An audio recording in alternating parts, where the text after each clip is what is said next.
नमस्कार. बाप्पाच्या आगमनाने आपण जेव्हा काही खरेदी करत असतो त्या खरेदीला उत्साहाचं रूप तर असतं, पण हा उत्साह हा क्वालिटीला तर साजेसा आहे ना, हे तुम्हाला सगळ्यांना पाहावं लागेल. का पाहावं लागेल? कारण की सध्या जो काही BIS HUID हॉलमार्किंगचा निष्कर्ष आहे तो तुमच्या दागिन्यावर व्यवस्थित नोंदलेला आहे.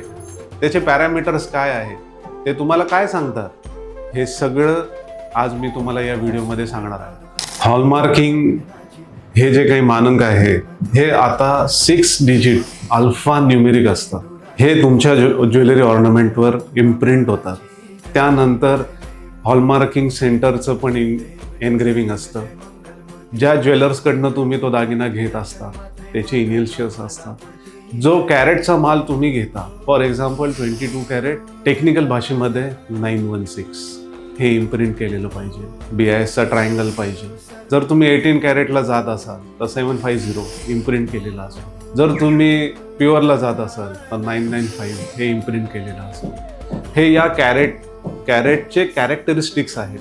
जेव्हा आपण हे दागिने घेतो तर या गोष्टी तुम्ही जरूर पाहाव्यात आणि तुमच्या उत्साहाला अजून 4 चांद लागावे. जय गणेश.